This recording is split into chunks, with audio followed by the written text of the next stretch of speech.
I overheard my son whisper to his wife, "Mom's so clueless, she'll never check the documents." I smiled and said nothing. That night, I quietly opened his briefcase. What I found inside made my blood run cold. He was planning to.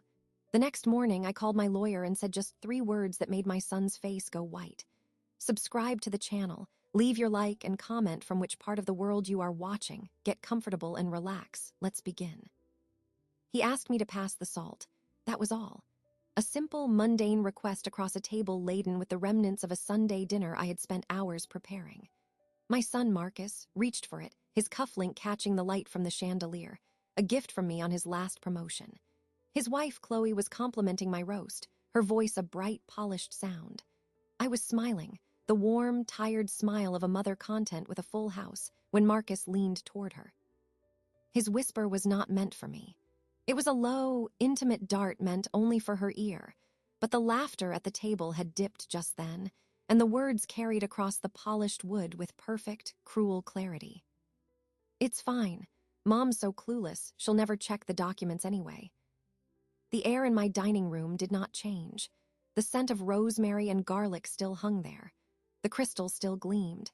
But every sound, every sight, sharpened into a needle point that pressed against my eardrum, my retina. Clueless. The word did not feel like an insult. It felt like a diagnosis, a final, dismissive verdict on a lifetime of careful attention. I kept my smile in place. It was a skill I had honed over 30 years as a paralegal, sitting in quiet corners of courtrooms, observing the masks people wore. My hand, holding my linen napkin, did not tremble. I set it down beside my plate with precise control. "More gravy, anyone?" I asked, and my voice was my own, steady and warm. Marcus sat back, a faint, smug curve to his mouth as he looked at Chloe. He did not glance at me. He had already dismissed me. Chloe offered a tight, conspiratorial smile back at him, then turned her brilliant gaze to me. "It's perfect, Alina, you've outdone yourself." The conversation resumed, a stream of talk about home values and investment portfolios and the dizzying cost of everything. I contributed nods and small sounds. Inside, a cold, silent chamber had opened up. I replayed the sentence. "Check the documents." Which documents? The words hung in the void, connected to nothing and everything. My mind, trained for decades to trace patterns, to flag discrepancies, began to work. It was a detached, mechanical process, separate from the part of me that was fracturing. I watched him as he spoke. My boy, the man I had raised alone after his father left, whose college essays I had proofread, whose first heartbreak I had soothed. His face was handsome, confident. He spoke of market leverage and asset management with an authority that once made me proud. Now I heard the impatience underneath it, a river of restless ambition that had once been drive but had curdled into something else. His eyes, when they flicked to my house, to the inherited silver on the sideboard, held a calculation I had refused to see before. Chloe's laughter punctuated his points. She was the amplifier, the polish. She touched the pearl necklace at her throat, another piece from my jewelry box, lent for a special occasion that had never ended. Her eyes assessed the room, not with enjoyment, but with an appraisal. I saw it now. The way they were a unit, closed off, planning. And I was on the outside, the subject of their planning. The clueless mother. "You're quiet tonight, Mom," Marcus said, finally turning his full attention to me. His expression was one of benign concern. It was a look I knew well. It asked, "Are you keeping up? Are you tired?" I met his gaze directly. "Just enjoying the company," I said. "It's not often I have you both here." The truth, weaponized as pleasantry. He accepted it, his concern melting into satisfaction. See, clueless, content with crumbs. I excused myself shortly after to bring out the coffee and pecan pie. In the kitchen, the door swung shut behind me. I placed my palms flat on the cool granite countertop and breathed. The hum of the refrigerator filled the silence. I looked at my hands, competent hands that had balanced ledgers, filed motions, soothed fevers, baked this pie. They were not the hands of a clueless woman. I understood then that this was not a momentary slight. It was a strategy. The whisper was a fragment of a larger plan, one that involved documents I was not supposed to see. The casual cruelty of it was the most telling part. They did not fear my discovery. They assumed my ignorance was total, my trust absolute. That was their critical error. When I returned to the dining room, the pie was praised, the coffee poured. I participated. I asked about their work. I listened. But I was no longer listening to the content of their words. I was listening to the spaces between them, the glances exchanged, the subtle pressure in Marcus's voice when he said, "You really should let me help you consolidate some of those old accounts, Mom. Make things simpler for you."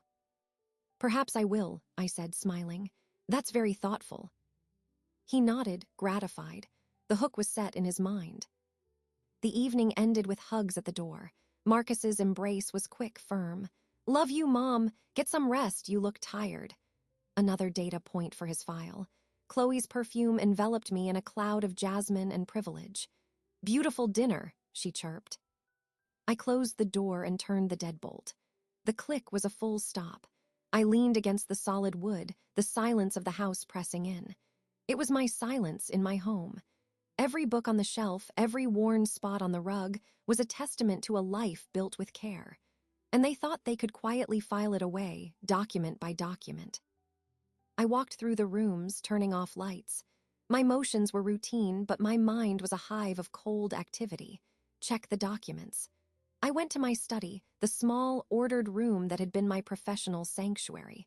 My own filing cabinet stood neat and locked, but that was not what he meant. He would have his own documents. Then I saw it by the armchair in the living room. A black leather briefcase, modern and sleek, so different from the worn satchel I remembered from his school days. He had forgotten it. A mistake. The first one. I did not touch it then. I left it there, a dark shape in the dim room. I went upstairs, performed the rituals of bedtime. I washed my face, brushed my hair, put on my nightgown. I lay in the dark, staring at the ceiling. The betrayal did not feel like a hot tear. It felt like a chill seeping into stone. It was the realization that the person I loved most had drawn a blueprint for my erasure. He had discussed it over my pot roast. He had used my love, my openness, as the central flaw in his plan. My presumed simplicity was their insurance. I thought of my career. The boxes of case files I had organized, the depositions I had summarized, the lawyers I had quietly corrected. I knew how legal instruments worked. They were not weapons of passion, but of procedure. A petition, a signature, a medical assessment. They could build a cage out of paper if no one was checking the documents. A calm settled over me, deeper than the hurt. It was a decision, solid and cold. He thought me clueless. He would learn. I would check every document. I would learn his plan down to the last period. And then I would write a different ending. The house ticked around me, a familiar sound. It was the sound of a world that was still mine. For now, I closed my eyes not to sleep but to think. Tomorrow the briefcase would still be there, and I would no longer be the woman who simply smiled and passed the salt. The decision solidified in the dark. It was not a surge of emotion, but a cold, operational shift. I waited until the digital clock on my nightstand read 3:17 a.m., the hour of no witnesses. The house was a vessel of silence, deeper than before. Every creak of the floorboard would be a report. I rose and put on my robe. I did not turn on any lights. The glow from the street lamps outside cast long, geometric shadows through the blinds. I knew the path to the living room by muscle memory, avoiding the board that sighed near the bookshelf. My heart beat a steady, measured rhythm in my ears. This was not fear. It was focus. The briefcase sat where he had left it, a rectangular silhouette against the lighter fabric of the armchair. I picked it up. It was heavier than I expected. I carried it not to the living room lamp, but to my study at the back of the house. I closed the door and turned on the brass desk lamp, which pooled light in a tight circle on the green leather blotter. The locks were simple combination latches. I had never snooped in my son's life, not even as a teenager. This felt both alien and necessary. I tried his birthday. It did not work. I tried Chloe's birthday. The latch released with a soft asterisk click asterisk. That small detail, the use of her date over his own or mine, was another data point. I opened the case. The interior was organized, almost sterile. A laptop, a leather portfolio, a few pens neatly tucked into a loop. The file was not hidden. It was right on top in a simple manila folder. The tab was labeled in Marcus's precise handwriting, Guardianship EV. My fingers were steady as I lifted it out. EV Aliner Vance. I opened the folder. The top document was a draft petition. The heading of a law firm I did not recognize was at the top. In the matter of the guardianship of Aliner Vance, an alleged incapacitated person. The words were black and final on the crisp paper. I began to read, my paralegal's mind compartmentalizing the personal shock to analyze the legal text. It cited concerns for my welfare. It stated that I, the respondent, was showing signs of early cognitive decline, financial confusion, and forgetfulness that could endanger my well-being and estate. The proposed guardian was Marcus Vance, my son. The supporting documents, the petition claimed, would include affidavits from concerned family members and medical evaluations. There was a list of my assets attached.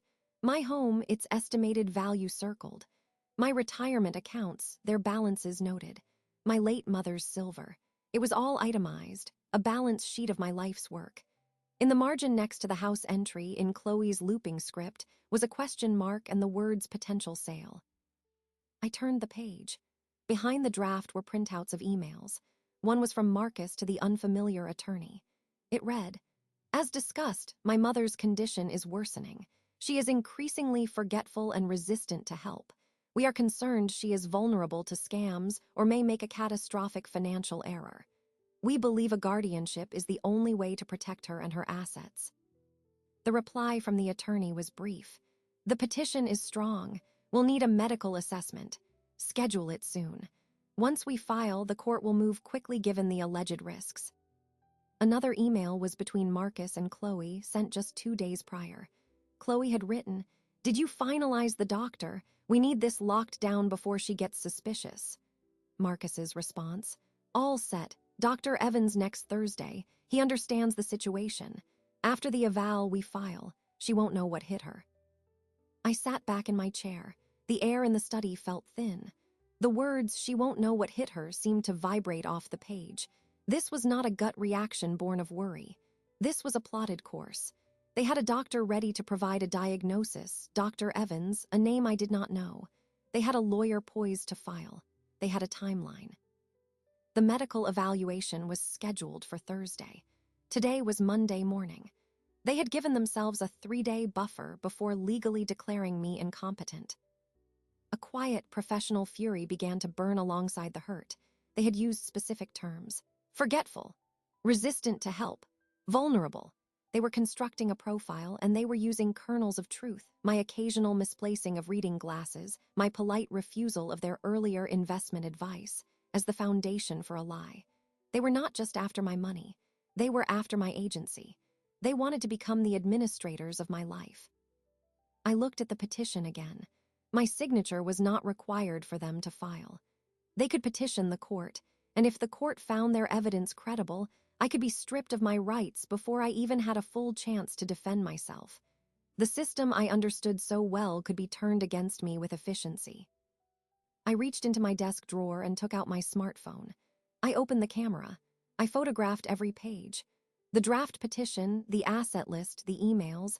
I made sure the text was clear and legible in each image. The flash was off. The only sound was the soft shutter click. I methodically created a digital record of their case against me. When I was finished, I reassembled the file exactly as I had found it. I placed it back in the briefcase, aligning it with the laptop. I closed the latches, setting the combination back to the numbers I had found. I carried the briefcase back to the living room and placed it precisely where it had been, at the same angle against the armchair. I returned to my study. I transferred the photographs from my phone to my personal computer, which was password protected and had no cloud backup they could access. I saved them in a folder labeled Tax Documents 2019. Then I opened a blank document. I began to type a timeline. Monday, 3:30 a.m., discovery of petition. Thursday, scheduled medical evaluation with Dr. Evans. Objective, obtain guardianship. I listed the assets they had cited. I noted the names, the law firm, the doctor. My mind was clear now. The grief was still there, a heavy, cold stone in my chest, but it was separate. The operational part of me was in control. I needed legal counsel, but not just any counsel. I needed an ally who understood both the law and the man who was using it as a weapon. I knew who to call, but that call would have to wait for a more reasonable hour. For now, I had to behave exactly as the woman in their petition would behave. Unaware, trusting, clueless. I shut down the computer. I turned off the desk lamp. In the sudden dark, the afterimage of the words, alleged incapacitated person, floated before my eyes. I walked upstairs, the steps familiar under my feet. I got back into bed. The sheets were cool. I stared at the ceiling again, but my thoughts were no longer chaotic. They were linear. I had the facts. I had the evidence. I had their plan. The next move was mine. The quiet of the house was no longer oppressive. It was the quiet of a battlefield before the first maneuver. I closed my eyes and waited for the morning. The morning arrived with the same pale light as any other. I performed my routine with mechanical precision. Shower, dress, coffee. The briefcase was gone from the living room when I passed through. Marcus must have retrieved it early, another errand in his busy, important day. I did not call him. I ate my toast and watched the birds at the feeder. At exactly 9:00 a.m., I picked up the landline phone in my kitchen. I dialed a number I knew by heart. Delilah Carter answered on the second ring. Carter and Associates. Delilah, it's Alina. My voice was calm, devoid of the tremor I felt in my hands. There was a brief pause, a shift in tone from professional to personal. Ellie, it's been a few weeks. Everything all right? Her voice was warm, a familiar sound from decades of friendship. We had started as paralegals in the same firm, back when we were both young women fighting to be taken seriously. She had become the attorney. I had preferred the order behind the scenes. No, I said. The word was simple and final. I need to see you, today, in your office. The warmth vanished, replaced by immediate, sharp attention. I could picture her sitting up straighter at her desk. What happened? They filed for guardianship. I used their legal term. I did not say Marcus. I did not say my son. I stated the fact as I had found it. The silence on the line was different from the silence in my house last night. This was a charged, furious silence. When she spoke again, her voice was low and controlled, the tone she used in court before dismantling a witness. Who? Marcus and Chloe. On what grounds? Alleged cognitive decline, financial confusion. I recited the phrases from the petition. They have a medical evaluation scheduled for Thursday with a Dr. Evans. I'll clear my afternoon. There was no hesitation, no question. Can you be here at 1? Bring everything you have. I'll be there. I hung up. The call had taken less than a minute. It was the first concrete action I had taken, and it severed something. The pretense of normalcy was now a deliberate performance, not a state of being. The hours until the appointment stretched. I cleaned the already clean kitchen. I balanced my checkbook, the numbers lining up with their usual order. I took a walk around the neighborhood, nodding to Mrs. Gable, who was tending her roses. I was performing competency for an audience of myself, rehearsing for the role I would need to play. At 12:45, I drove downtown. Delilah's office was in a modest brick building, not one of the glass towers. Her practice focused on family law and estate planning, often helping people like me, older women navigating transitions. I parked and walked in. The receptionist, a young man, nodded and said, "She's expecting you, Ms. Vance. Go right in." Delilah's office was a controlled chaos of stacked files and legal books. She stood as I entered, coming around her desk. She was a tall woman, her hair now a elegant silver, her suit impeccably tailored. She did not hug me. She took both my hands in hers and searched my face. Her eyes, behind stylish glasses, were fierce. "Tell me everything," she said, releasing my hands and gesturing to the client chair. She returned to her seat, pulling a legal pad toward her. I laid it out in chronological order, just as I had for myself. The Sunday dinner, the whisper, the discovery of the briefcase, the contents of the petition, the emails, the scheduled medical exam. I presented it without editorial, just facts. I handed her a thumb drive with the photographs. She listened without interruption, her pen scratching notes. When I finished, she leaned back, removing her glasses. Her expression was grim. Okay, first, you are not crazy. This is a predatory filing. They've chosen a doctor known for sympathetic opinions in capacity cases. The law firm is a boutique shop that specializes in aggressive estate management. They're moving fast because a quick, uncontested guardianship is their goal. They expect no fight. Hearing her confirm the cold strategy of it was both a relief and a fresh wound. What do we do? We fight, she said simply. And we fight smarter. They are constructing a narrative of your incapacity. We will construct a counter-narrative backed by irrefutable evidence of your full competence. We will also begin building a case for their bad faith. She tapped her pen on the pad. Your history as a paralegal is an asset. You understand the process. That's why they called you clueless. They dismissed your entire professional life. What's the first step? Documentation. Today, we update your will and your durable power of attorney. You will formally remove Marcus and name me as your agent for healthcare and finances. We will notarize it here.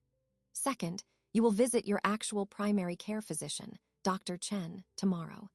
You will tell her you are concerned about your memory and want a full cognitive workup. You will get a clean, impartial bill of health from a doctor who has known you for 15 years. Third, you will gather every financial statement from the last 2 years. We will show a pattern of flawless management, not confusion. I nodded, following the logic. And the evaluation with Dr. Evans on Thursday. Delilah's smile was thin and sharp. You will keep that appointment. I must have looked at her with confusion. You will go, she explained. You will be polite, articulate, and perfectly oriented. You will answer every question accurately. You will bring your date book, your tax returns, and a copy of today's newspaper. You will demonstrate competence so thoroughly that any report he writes to the contrary will be obvious perjury. We will record the session, with your consent.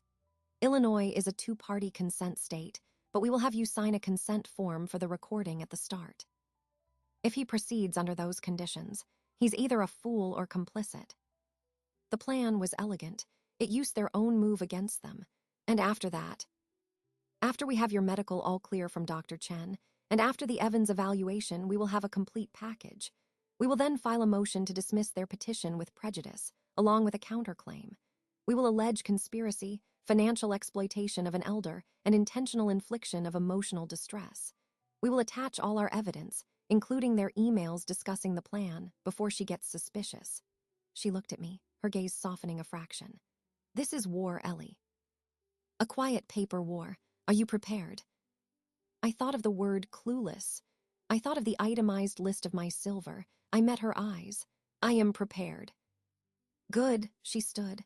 Let's start with the new power of attorney, then we'll make your doctor's appointment.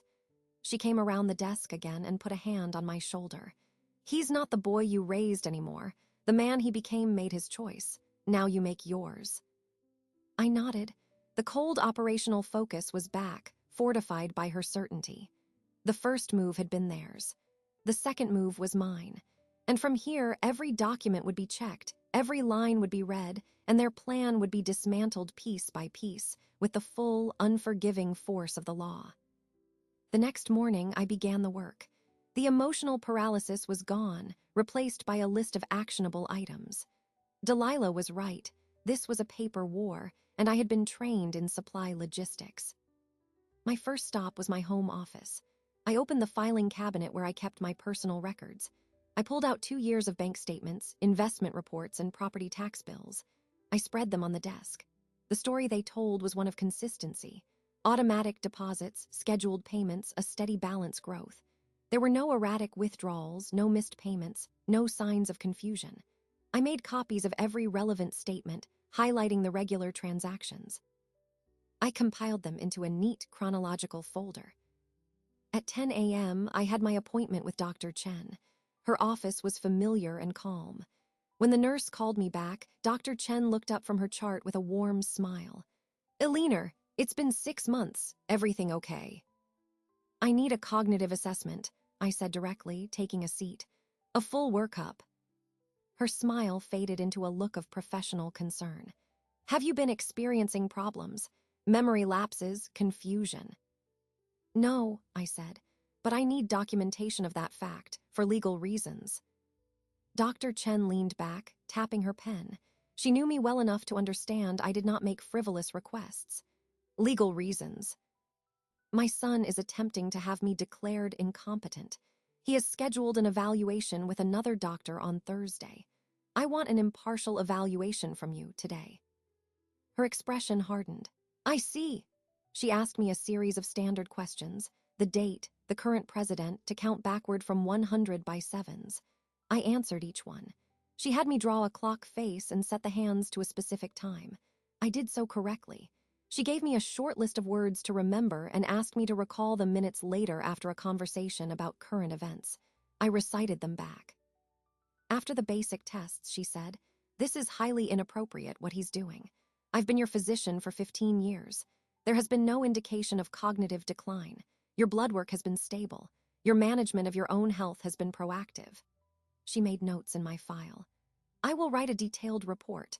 I will state that in my medical opinion, you are fully oriented and capable of managing your personal, medical, and financial affairs. Would you like me to include that the request for this evaluation was prompted by a family member's attempt to secure a guardianship?" "Yes," I said. "Please be explicit." She nodded, her lips pressed into a thin line. "Consider it done. I'll have the report notarized and sent to you by this afternoon." My next stop was the bank. I asked to speak with the branch manager, Mr. Davies, whom I had known for years. In his small office, I explained the situation in the same factual terms. He listened, his face growing solemn. "Ms. Vance, that's terrible." "I need a letter from the bank," I said.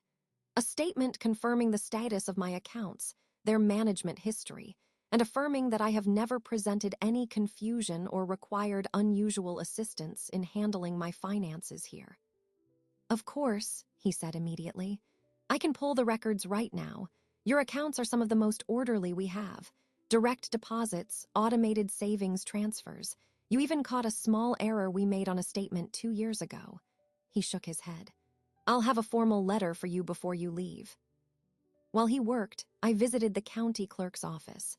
I obtained a certified copy of my property deed and the most recent tax assessment. More documents for the file. By late afternoon, I was back in Delilah's office. I placed the growing stack of paperwork on her desk. Dr. Chen's preliminary report, the bank letter, the financial copies, the property records. Delilah scanned each one, a satisfied look on her face. "Perfect. This is exactly what we need. The medical all-clear from a trusted, long-term physician is gold. The bank letter undermines their financial confusion claim entirely." She opened her drawer and pulled out 2 sets of documents. "Here are the finalized durable power of attorney and healthcare proxy forms, nomming me, and the updated will disinheriting Marcus and leaving a bequest to the local library in your name. I've included a clause stating the disinheritance is due to attempted financial exploitation. Sign here and here." I signed without hesitation. The act felt significant, the pen moving smoothly. A notary in the office witnessed the signatures and stamped the documents. "Now," Delilah said, placing the executed documents in a fresh folder labeled Vance Protective Filings. "Tomorrow is your evaluation with Dr. Evans. Remember, you are consenting to the recording. Be calm, be precise. Answer only the question asked. Do not volunteer extra information. Demonstrate your memory. I've prepared a list of potential questions he might ask. Review it tonight." She handed me a typed sheet. It contained items like, "Name the current mayor. What did you have for breakfast? Describe how you pay your monthly bills." "I've also drafted this," she said, passing another paper. It was a consent form for audio recording of the evaluation, citing my right to have a record of the proceedings. "Present this to him at the start. If he refuses to proceed under these conditions, it looks suspicious. If he proceeds, we have our own record." I took the papers. The plan was comprehensive. And after the evaluation, "Then we have everything.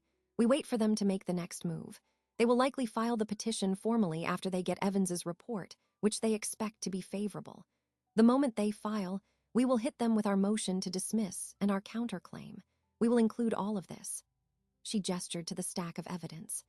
We will also file for a temporary restraining order to prevent them from accessing your assets or property pending the resolution. I felt a strange sense of calm. The uncertainty was being replaced by structure. Each document was a brick in a wall I was building around my life. Thank you, Delilah. Don't thank me yet, she said, but her eyes were kind. Thank me when it's over and you're sipping tea in your quiet, undisturbed house. Now go home, study that question list, and get a good night's sleep. You need to be sharp tomorrow. I drove home. The house was quiet, but it no longer felt like the silence of a target. It felt like the quiet of a command center. I made a simple dinner. I reviewed Delilah's list of questions. I practiced answers in my head. I gathered the items I would bring, my date book filled with neat appointments, the previous year's tax return, that morning's newspaper. I thought of Marcus, undoubtedly confident, believing I was drifting through my days unaware. He was preparing for a hearing. I was preparing for a trial. The difference was one of scale and consequence. His mistake was believing the mother he knew, the nurturer, the supporter, was the whole of me. He had forgotten the professional I had been, the woman who knew how to build a case from the ground up. That forgetting would be his undoing. Every document I had gathered that day was a testament to a life lived with attention. And tomorrow, I would present that testament to the man they had hired to bury it. The evaluation with Dr. Evans took place in a bland medical office in a part of town known for its discreet, expensive services. I arrived 10 minutes early, carrying a tote bag with my documents. I checked in with a silent receptionist and sat in a waiting room devoid of personal touches. When Dr. Evans called me in, he was a man in his late 50s with a carefully neutral expression. His office was orderly, with diplomas on the wall and a large desk. "Ms. Vance, please have a seat," he said, gesturing to a chair opposite him. He opened a file on his desk, my file, I assumed, provided by Marcus. Before he could begin, I spoke. "Doctor, thank you for your time. Before we proceed, I have this." I placed Delilah's prepared consent form on his desk. "I consent to this evaluation being audio recorded for my own records. I would like to record our session." He stared at the form, his neutral expression flickering into surprise, then a quick reassessment. He picked up the paper and read it. "This is unusual." "It's within my rights," I said, my voice polite but firm. "I prefer to have an accurate record of any medical assessment, especially one with significant legal implications." He cleared his throat. "I typically conduct these evaluations without recording devices. It can affect the natural flow." "I understand. However, given the purpose of this visit, I must insist. If you are uncomfortable proceeding under these conditions, we can reschedule with my own attorney present." I had practiced this line. It was a gentle push, forcing a choice. He hesitated, looking from the form to me. I maintained a calm, expectant gaze. Refusing would look questionable, especially if he had to explain why to Marcus. Proceeding would give me control. I saw the calculation in his eyes. "Very well," he said finally, a tight smile on his face. "You may record. Please place your device on the desk." I took out my smartphone, opened the recording app, and set it between us. I stated my name, the date, Dr. Evans's name, and my consent for the recording. Then I nodded to him. "I'm ready." Evaluation began. He asked me the standard orientation questions: the date, day, year, location. I answered each one correctly. He asked me to name the current mayor, governor, and president. I did so. He gave me a list of 5 unrelated words to remember. We engaged in a conversation about current events for a few minutes. I mentioned a recent city council decision I had read about in the paper I brought, and then he asked me to recall the words. I recited all 5 in order. He moved to practical tasks. "How do you manage your monthly bills, Ms. Vance?" "I have a combination of automated payments through my bank's online bill pay service and manual checks for items like property tax," I explained. I opened my folder and showed him a printed spreadsheet I maintained, listing each payee, amount, and due date for the last 3 months. "I reconcile my bank statement against this spreadsheet every month." He glanced at the spreadsheet, then back at me. "And if you were to make a large purchase, say a new car, how would you approach that?" "I would research models and safety ratings. I would determine a budget based on my savings and not exceed it. I would negotiate the price and have any contract reviewed by a trusted advisor before signing. My answers were deliberate, demonstrating forethought. For over an hour, he probed. He gave me hypothetical scenarios involving solicitors at the door or suspicious emails. I outlined logical steps, not opening the door to strangers, not clicking unknown links, verifying requests directly with institutions. I presented my tax return when asked about financial management. I showed him my date book, filled with social engagements, medical appointments, and household maintenance notes. Throughout, his initial detached neutrality slowly gave way to a faint unease. He was not evaluating a confused woman. He was interviewing a composed, organized individual who had anticipated his every question. The recording device on the desk was a silent witness to his growing discomfort. Finally, he sat back. "I believe that covers the assessment," he said, his voice flat. "Thank you, doctor." I stopped the recording. "Will you be preparing a report?" "That is the standard procedure," he said, avoiding my eyes as he made a note in his file. "I look forward to receiving a copy. My attorney will be in touch." I gathered my documents, placed my phone in my bag, and stood. "Good day." I left his office. The session had gone exactly as Delilah predicted. I had not been defensive or emotional. I had been factual, prepared, and utterly competent. The bait in this instance was not weakness, but overwhelming strength, presented in a way he could not ignore. That afternoon, I needed to set the second part of the plan in motion. I called Chloe. She answered on the third ring, her voice bright. "Eleanor, hi." "Hello, dear. I was just going through some old photo albums and found some pictures of Marcus from his college graduation. I thought you might like to see them. Are you free to stop by for a cup of tea later?" There was a brief pause. I could imagine her calculating, seeing an opportunity to observe me. "Of course, I'd love that. Is everything okay? You sound a little tired." "Perfect. Just a long day," I said, letting a slight vagueness enter my voice. "I'll see you around 4. "See you then." At 3:55, I deliberately created a minor, visible disarray. I took my ring of house keys from the hook by the door and placed them on the kitchen counter, under a folded newspaper. I put the television on to a news channel at a low volume. When the doorbell rang at 4:00, I called out, "It's open, come in," as I hurried from the study toward the kitchen. Chloe entered, her eyes taking in the scene. I was patting my pockets, a look of mild frustration on my face. "Chloe, hello, forgive me, I've mislaid my keys. I just had them." "Oh, don't worry," she said, her smile widening slightly. "They're probably around. Let me help you look." She made a show of glancing around the living room. I continued the search, opening and closing empty drawers. "I was sure I left them on the hook. My memory these days." I let the sentence trail off, shaking my head.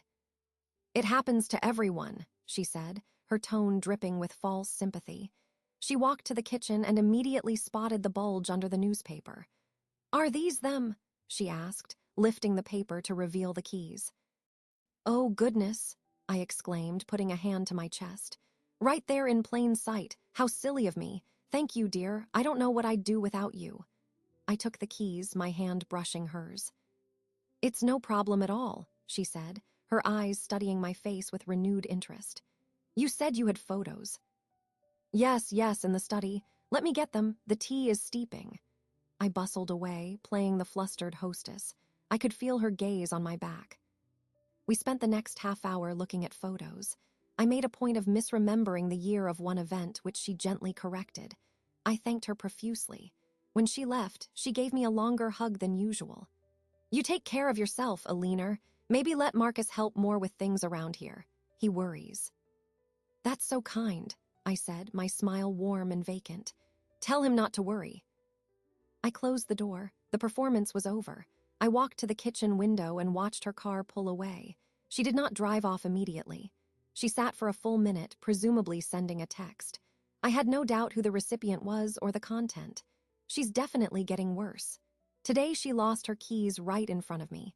She's confused about dates. She's grateful for my help. The bait had been taken. They were now confident in their narrative.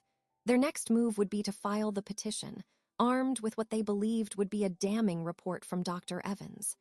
They had no idea that report would be contradicted by a recording and a mountain of my own evidence. They were walking into a trap of their own design, and I had just given them the final push to spring it. The call came 2 days later, on Saturday morning.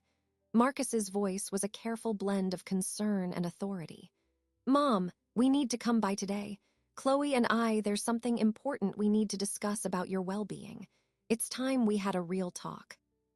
I was standing in my kitchen, looking out at the garden. "Of course," I said, my voice pleasant. "What time?" "Is 11 okay?" "11 is fine. I'll put the coffee on." I did put the coffee on. I also called Delilah. "They're coming at 11, I said. "The process server will be there at 10:45, she replied. "He'll wait down the street. The moment you give the signal, the moment you say the words, he will approach and serve them formally. The temporary restraining order and the countersuit are filed and ready. Everything is in motion." "Thank you, Delilah." "Remember, you hold all the cards. Now go take back your house." At 10:45, through the front window, I saw a nondescript sedan park 3 houses down. A man in a dark jacket sat inside. My ally. At exactly 11, Marcus's car pulled into the driveway. He and Chloe emerged together. He was carrying a leather folder, the same one from his briefcase. Chloe wore a look of somber resolve. They walked to the door, a united front. I opened it before they could knock. "Hello, come in." I stepped back, allowing them to enter the living room, the same room where this had begun with a whisper. "Mom," Marcus said, his tone grave. He did not hug me. "Let's sit down." We sat. I took my usual armchair. They sat together on the sofa. The coffee table between us felt like a demilitarized zone. The pot of coffee and 3 cups sat untouched. Marcus placed the folder on his knees. He leaned forward, his elbows on his knees, adopting a posture of earnest difficulty. "Mom, we need to talk about some concerns we've been having. Chloe and I, we've been worried about you for a while now." Chloe nodded, her eyes wide with manufactured sympathy. "We love you so much, Alina. That's why this is so hard." "I see," I said, my hands folded in my lap. "What seems to be the trouble?" Marcus opened the folder. I caught a glimpse of the top page, the formal petition for guardianship, now stamped by the court. They had filed it. They had moved forward, confident in my decline in Dr. Evans's report. He began to speak from a rehearsed script. "We've noticed your memory isn't what it used to be. The keys, the dates, and we're concerned about you living here alone, managing these finances. It's a lot for anyone. We've spoken to a doctor, and he shares our concerns. We want to help you, Mom. We want to make things easier, safer for you." He slid the packet of papers across the coffee table toward me. "This is a legal petition. It would allow me to become your guardian just to help manage things, to protect you and your assets. It's for the best." I looked at the papers but did not touch them. I raised my eyes to his. My expression was calm, placid. Inside, everything was still and cold. This was the moment. He misinterpreted my silence as confusion or fear. His voice softened, condescending. "I know it's scary, but we'll handle everything. You won't have to worry about a thing. We can even look at some lovely assisted living places. You'd have company." I let him finish. I let the offer of my own removal from my home hang in the air. Then I spoke, my voice clear and steady, devoid of any tremor. "I've filed a restraining order." The 3 words landed in the room like stones dropped on glass. The air changed. Marcus blinked. A faint, confused smile touched his lips as if he had misheard a joke. "What?" I said, "I have filed a temporary restraining order against you, Marcus, and against you, Chloe. It was granted by the court yesterday. It prohibits you from contacting me, coming within 500 feet of my home, or attempting to access or control any of my assets. It is currently in effect." Chloe's mouth opened slightly. Her eyes darted to Marcus. His face underwent a visible transformation. The patronizing concern melted away, replaced first by bafflement, then by dawning, sickening comprehension. The color drained from his cheeks, leaving a waxy pallor. "What are you talking about? A restraining order? That's ridiculous. On what grounds?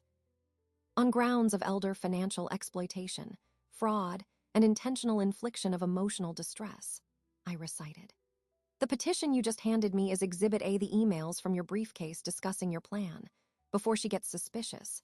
Or Exhibit B, the recording of my evaluation with Dr. Evans, in which I demonstrated full competence, is Exhibit C, the medical report from my actual physician, Dr. Chen, and the affidavit from my bank manager are Exhibits D and E. I did not raise my voice. I stated each point as a fact, watching each one hit its mark. Marcus looked as if he had been physically struck. He stared at me, truly seeing me for the first time in years, not as his clueless mother, but as an opponent. You went through my briefcase," he whispered, the betrayal in his voice almost laughable. "You left it in my home. I checked the documents." I allowed a slight, cold emphasis on the last word, echoing his own whisper back to him. He stood up abruptly, the petition spilling from his lap to the floor. "This is insane. You can't do this. We were trying to help you." "You were trying to institutionalize me and sell my home," I corrected him, still seated. "The court will see it that way. My attorney, Delilah Carter, has already filed a motion to dismiss your petition and a countersuit. You will be served with those papers momentarily." As if on cue, the doorbell rang.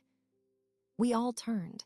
Through the sheer curtain on the front door, I could see the silhouette of the man in the dark jacket. "I believe that is the process server," I said. I stood and walked to the door. I opened it. The man nodded to me, holding a large envelope. "For Marcus Vance and Chloe Vance," he said formally. I stepped aside. "They are in the living room." The man entered. He identified Marcus and Chloe and handed Marcus the envelope. "You have been served with a temporary restraining order and a civil complaint. Have a good day." He turned and left, closing the door behind him. Marcus stared at the envelope in his hands as if it were a live snake. Chloe had risen to her feet, her face a mask of shock and fury. "How could you?" She spat at me. Her earlier sympathy vanished. I ignored her. I looked at my son. "You should leave now. The order specifies a 500-foot perimeter. You are currently in violation." The sheer legal finality of it, the bureaucratic machinery turning against him, broke through his panic. His eyes were wide, scared. "Mom, please, you don't understand. We can talk about this. It's a misunderstanding." "There is no misunderstanding," I said. I walked to the front door and held it open. "Goodbye, Marcus." He looked from the envelope to me, to Chloe, his world unraveling with perfect, silent efficiency. He had no words left. He took Chloe's arm, his grip tight, and practically pulled her toward the door. They brushed past me, out onto the porch. I closed the door. I engaged the deadbolt with a definitive asterisk click asterisk. I did not watch them drive away. I stood in the quiet of my hallway, the same spot where I had leaned against the door after their last visit. This time, the silence was not one of shock, but of settlement. The first offensive strike was theirs. The final one was mine. The 3 words had been delivered. The war was no longer covert. It was now a matter of record. The legal machinery, once set in motion, operated with a grinding, impersonal efficiency. The silence after they left was not empty. It was filled with the hum of impending consequences. I did not need to witness their panic to know it had begun. Delilah confirmed it with a call an hour later. "They've been served at their apartment as well for good measure," she said, her voice crisp with satisfaction. "The temporary restraining order is active. The countersuit is filed. Now we wait for their response. Or more accurately, we watch their position collapse." "What happens next?" I asked, methodically wiping down the kitchen counters where their untouched coffee cups had sat. "Their attorney will contact me. He'll likely try to negotiate, to get you to drop the restraining order and the suit in exchange for them withdrawing the guardianship petition. He'll frame it as a family misunderstanding. We will not negotiate. We will proceed to a hearing on the TRO, where we will present our evidence. The goal is to make the temporary order permanent and to advance our civil case for damages." "And Marcus's petition?" "It's dead, Aliner. With the evidence we have, no judge will entertain it. His lawyer knows that. The real battle now is the one we started against them." The first crack appeared in Marcus's professional life 2 days later. I received a call from a number I didn't recognize. I let it go to voicemail.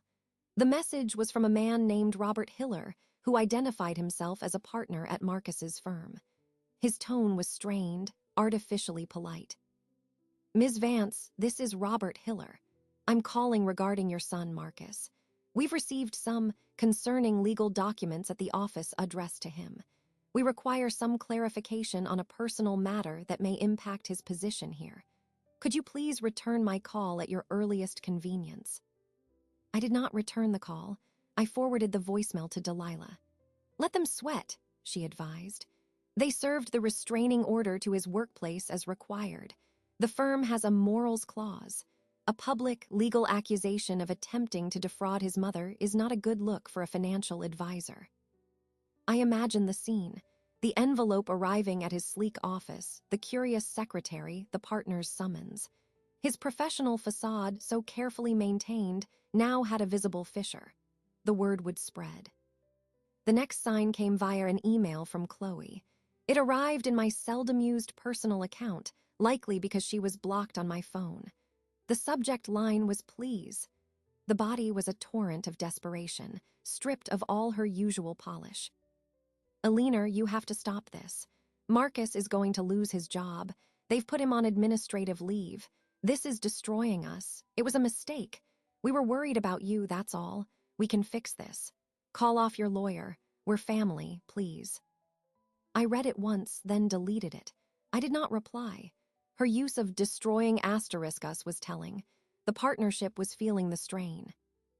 Delilah received the expected call from their attorney, a Mr. Yates.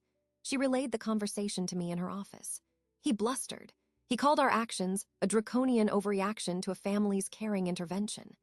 He offered the withdrawal of the guardianship petition if we dropped everything. I told him our only offer was their voluntary acceptance of a permanent restraining order and a settlement on our terms for financial and emotional damages. He said they would never agree. I said we would see them in court. What did he say to that? He asked if we had proof of the alleged conspiracy. I read him the text from the email chain where Marcus wrote, "She won't know what hit her." There was silence on the line for a full 10 seconds. Then he said he needed to consult with his clients. A week after the papers were served, Mrs. Gable from down the street called me. Her voice was hushed with gossipy concern. "Alina, dear, I hope you don't mind me saying, but I saw your Marcus and that wife of his last night. They were in their car parked right at the curb, but they weren't getting out. They were having a right royal shouting match. I could hear them through my kitchen window. She was yelling about him ruining everything. He was shouting back about debt and pressure. It didn't sound good at all. I just thought you should know." I thanked her for her concern and said we were going through a private family matter. Her call was another data point. The pressure was turning inward, fracturing their alliance. Chloe, I surmised, had signed on for a quick, clean asset grab, not a public legal scandal threatening her lifestyle. Marcus was facing the implosion of his career, which was the very foundation of that lifestyle. The hearing for the temporary restraining order was scheduled. The night before, my phone rang again. This time, it was Marcus's number. I watched it ring. He did not leave a voicemail. A minute later, a text came through. "Mom, please, I'm begging you. Let's talk. Just you and me, no lawyers, you're my mother." The message was a monument to his staggering self-absorption. Even now, in his panic, he framed it as my asterisk obligation to fix what he had broken, because I was his mother. The bond he had sought to legally sever was now the one he invoked as a shield. The irony was cold and perfect. I did not respond. I powered off the phone. I reviewed the file for the hearing one more time. The petition, the emails, the bank letter, Dr. Chen's report, the transcript from my recording of Dr. Evans's evaluation. It was a comprehensive portrait of his betrayal and my competence. Lying in bed that night, I considered the unraveling. It was not joyous. It was a grim observation of cause and effect. He had set a trap for me. He had walked into his own. The legal system was now applying pressure to every weak point in his life, his job, his finances, his marriage. He was discovering that actions have consequences, a lesson I thought I had taught him long ago. Apparently, he needed a more stringent teacher. The court would provide that final instruction tomorrow. He came at twilight, 2 days after the court hearing. The judge had made the restraining order permanent and scheduled further proceedings on our civil suit. Delilah said the judge's remarks from the bench had been scathing toward Marcus's petition. I had not looked at him during the hearing. I had kept my eyes on the judge, my posture straight. Now I saw his car slow at the curb, well outside the 500-foot boundary. He parked and got out. He stood by the driver's door for a moment, looking at the house. Then he began walking up the sidewalk, his hands in his pockets, his head down. He stopped at the property line at the edge of my lawn where the public sidewalk met my private land. He did not step onto the grass. He knew the terms. I was in the living room, watching through the window. I had expected this. I put down my book, stood, and walked to the front door. I opened it and stepped out onto the porch. I did not descend the steps.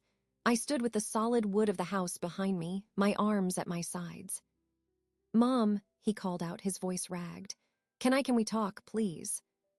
I did not answer. I simply waited. He took my silence as permission to speak. He took a half step forward but stopped, remembering the restriction. "I'm sorry," he began, the words rushing out. "I'm so sorry. This has all been a huge mistake, a terrible misunderstanding. We were worried. We went about it the wrong way. I see that now." I said nothing. The evening air was cool. A dog barked somewhere down the street. His words picked up speed, tumbling over each other.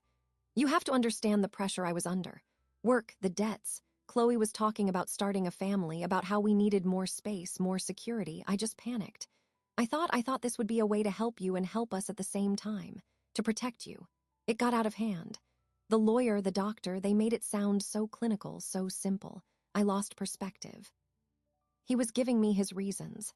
They were reasons of convenience, of financial anxiety, of spousal pressure. They were not reasons that excused the act.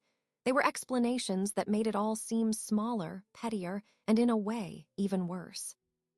"I never meant to hurt you," he said, and his voice broke. He was crying now, real tears streaking his face. "You're my mother. I love you. This is killing me. My job is hanging by a thread. Chloe won't even speak to me. Please, please, can you just call it off? Drop the suit. We'll go away. We'll leave you alone. I'll get help. Just don't do this to me." There it was, the final, stark translation. Don't do this to me. Not an apology for what he had planned for me. A plea to stop the consequences he was facing. I spoke then, my voice clear in the quiet street. "You asked me to understand your pressure, your debts, your wants." I paused. "Did you ever consider mine?" He blinked, confused. "Your what?" "My life," I said. "The life I built here alone after your father left, the work it took, the careful choices, the savings, the planning, this house. It is not just an asset on your spreadsheet. It is every morning I wake up in the room where I raised you. It is the kitchen where I taught you to make pancakes. It is the quiet I earned. You looked at that and you saw a solution to your problems. You saw an obstacle to the life Chloe wanted. You saw a clueless woman who would not check the documents." He flinched as if struck. "You weaponized my love for you," I continued, the words cold and precise. "You used my trust as the flaw in your plan. You sat at my table and whispered about it. You hired a doctor to write a report calling me incompetent. You were prepared to have a judge sign an order removing my right to make decisions about my own body, my own money, my own home. You were not panicked. You were meticulous. For months, you were meticulous." "Moms, no. The cost of what you did is not measured in my money," I said, cutting him off. "It is measured in the silence that now exists where my trust in you used to be. It is measured in the fact that I look at you now, and I do not see my son. I see a man who calculated my worth and found me wanting. I see a stranger who tried to make me a ward of the state for his own convenience." He was shaking his head, his hands coming up in a gesture of supplication. "I'm still your son. You can't just throw that away." "You threw it away," I said, my finality absolute. "You filed the paperwork. You made the choice. What you are experiencing now is not my vengeance. It is the consequence of that choice. Your career, your marriage, those are the results of your actions, not mine. I am merely the person who refused to disappear quietly." The last of the twilight was fading. The porch light cast my shadow long across the lawn, almost reaching his feet. "So what happens now?" he whispered. all fight gone from him, leaving only a hollow shell of fear. "Now you live with it," I said. "The lawsuit will proceed. You will likely settle because you cannot afford the scandal of a trial. You will pay damages, both financial and punitive. And after that, you will stay away from me as the court has ordered. That is what happens now." I turned to go back inside. "Wait," he cried out, a raw, desperate sound. "Don't I get a second chance? Don't I get forgiveness?" I stopped with my hand on the door. I looked back at him, standing in the gathering dark, a man who had gambled everything on his mother's weakness and lost. "No," I said quietly. "Some documents once filed cannot be withdrawn. Some trusts once broken cannot be restored. Goodbye, Marcus." I opened the door, stepped inside, and closed it. I did not lock it. The legal order locked it for me. I walked away from the door, from the sound of his choked sob on the other side. The emotional transaction was complete. The balance had been stated. There was nothing left to say. The silence after the door closed was different from all the others. It was not shocked or waiting or charged with strategy. It was a settled silence. The confrontation was over. The law would now handle the rest. The next morning, I called Delilah. "It's done," I said. "I know," she replied. "The settlement offer came in from their attorney an hour ago. They want to end it. They'll agree to a permanent injunction, a lifelong restraining order, and a financial settlement to drop the civil suit. The number is substantial. It's a clean break." "What do you advise?" "I advise you to take it. A trial would be stressful, and while we would win, this guarantees the result without the spectacle. The money is not for you, it's a penalty for them. It will hurt, which is the point. It also severs all remaining legal ties." "Do it," I said. The paperwork arrived a week later. I signed the settlement agreement in Delilah's office. Marcus and Chloe, through their attorney, signed their side. The terms were final. The guardianship petition was formally dismissed with prejudice. The permanent injunction was entered by the court. A wire transfer was initiated from an account I knew was Marcus, draining a significant portion of what he had. The money arrived in an account Delilah had set up for me. I transferred it immediately into a new, high-yield savings account. I would not spend it. It would sit there, a financial monument to the cost of betrayal. With the legal matters concluded, I turned to the physical space. My home. I called a locksmith recommended by Delilah. He arrived in a van with a cheerful logo, a middle-aged man with capable hands. "What can I do for you today?" he asked. "I need all the exterior locks replaced," I told him.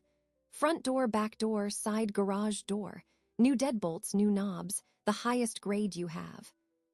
"Sure thing, any particular reason? Lost keys?" "Something like that," I said. I watched him work. He removed the old brass locks, fixtures that had been on the doors since I bought the house. He drilled new holes, fitted the new steel hardware. The deadbolts were solid, with complex internal mechanisms.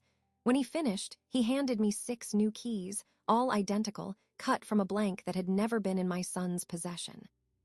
"There you go, test them out." I locked and unlocked each door. The sound was a firm, heavy thunk, a solid sound of exclusion. I paid the man and he left. I stood in my foyer with the new keys in my hand. They were cool and sharp-edged. I walked to the junk drawer in the kitchen, retrieved the old key ring, and removed the 2 house keys I had once given to Marcus years ago for emergencies. I dropped the old, now useless keys into the small metal trash can. The sound they made was a final, tinny clink. The house was mine again, in law and in fact. That afternoon, I sat at the computer in my study. I opened a travel website. For years, I had talked vaguely about wanting to see the Pacific Northwest. The quiet mountains, the gray coastlines. Marcus had always said it sounded damp and dull. I had put the idea away. I researched. I found a small, historic inn on the Oregon coast, known for its gardens and its view of the sea. I booked a room for 10 days. I purchased a non-stop flight ticket. I arranged for a car service to the airport. I did not look for tour or group activities. I planned to walk, to read, to sit and watch the ocean. The trip was not an escape. It was a reclamation. It was an active use of my freedom and my resources precisely because I could. I printed the itinerary and tucked it into the front of my date book. Then I went to my bedroom closet. From the top shelf, I took down a small, hard-shell suitcase I hadn't used in years. I opened it and began to lay out practical clothes, comfortable walking shoes, a warm coat, layers for changeable weather. The act of packing was deliberate, forward-looking. Mrs. Gable agreed to collect my mail and keep an eye on the house. I did not tell her where I was going, only that I would be away. Delilah had a copy of my itinerary and the inn's contact information. The night before my flight, I made a simple dinner. I ate at the kitchen table, listening to the new absolute quiet. There was no tension in it. It was the quiet of a space that was conclusively, peacefully my own. I washed my single plate and cup. I checked my travel documents one more time. My passport, my driver's license, the new credit card I had obtained after closing the joint account Marcus had once been on. Every document in my possession now reflected only me.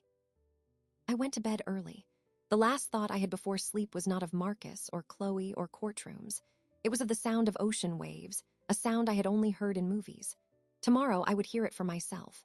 The house with its new locks would stand empty and secure, and I would be elsewhere by my own choice, spending my own money, living a life that was no longer defined by anyone's plans but my own. The revision of my story was complete. The next chapter was simply about living in it. The Oregon coast was as gray and grand as I had imagined. I walked for hours on the damp sand, the crash of the waves a constant, rhythmic sound that drowned out all thought. The inn was quiet, the other guests polite and distant. I ate seafood chowder in a small tavern and read 3 novels cover to cover. I did not think about legal documents or whispered betrayals. I thought about the way the light changed on the water in the afternoon. I felt a sense of scale there, the smallness of my own drama against the vast, indifferent ocean. It was not a depressing thought. It was a relief. I returned home refreshed. The house welcomed me with its familiar scent and new, secure locks. The settlement money sat in its account. I paid a landscaper to refresh the garden. I joined a book club at the local library. Life resumed, but it was a life of my own design, narrower in some ways, wider in others. Months passed. Fall arrived. Delilah called in early November. "Thanksgiving is at my place this year. You are coming. My sister, her kids, a few friends from the firm. No arguments." I did not argue. What can I bring? Your famous sweet potato pie, and just yourself. On Thanksgiving morning, I prepared the pie in my kitchen, following my mother's recipe. The house was warm and smelled of nutmeg and brown sugar. I drove to Delilah in the late afternoon. Her home was a bustling contrast to my quiet one, music playing, children running through the halls, the rich smell of a turkey in the oven. Delilah greeted me at the door with a hug. "Get in here. The noise is good for you." I was introduced to her sister, her nieces and nephews, and a few colleagues I had met during the case. There were no probing questions, no pitying looks. I was simply Ellie, Delilah's friend. The conversation flowed around jobs, movies, silly family stories. I contributed when I had something to say. I listened. I laughed at a child's joke. We gathered around a long table crowded with food. Delilah's sister made a toast to family, both given and chosen. Glasses clinked. The meal began, a noisy, cheerful affair of passing plates and shared compliments. I felt a sense of belonging here, in this chosen circle. It was not the family I had expected to have at this stage of my life, but it was real, and it was built on mutual respect, not obligation or avarice. As we were clearing the dessert plates, my phone, which I had left on silent in my handbag on a side table, vibrated. I felt it through the leather. I ignored it. We moved to the living room for coffee. Later, as I was helping Delilah wrap leftovers in the kitchen, she nodded toward my bag.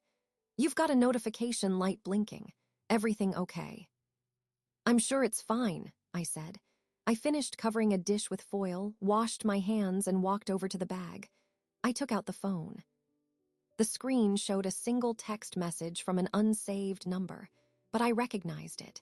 It was Marcus's new number, the one he'd gotten after the settlement. The preview read, "Mom, I know I have no right, but today is hard. I am so sorry for everything. I hope you're somewhere warm and happy. I just wanted you to know that." I stood in the bright kitchen, the sounds of laughter from the other room muffled by the doorway. I read the message once, then a second time. I analyzed it. It was an apology, yes. It was also a plea for acknowledgement, a thread thrown across the chasm he had created. It was an attempt to alleviate his own guilt on a day meant for family. I felt no anger. I felt no urge to reply. The connection he was trying to reestablish was one I had already grieved for and buried. Responding, even with forgiveness, would be to re-engage in a dynamic that was over. It would be a document I did not need to sign. Delilah glanced at me from across the kitchen, a question in her eyes. I gave a small, slight shake of my head. Not a problem. I deleted the message. I did not block the number. Blocking it would have been an action, a reaction. Deletion was simply an act of curation. I was curating my peace. I put the phone back in my bag. I walked to the sink where Delilah was scrubbing a pan. "Need a dry towel?" I asked. She handed me the dripping pan. "Always."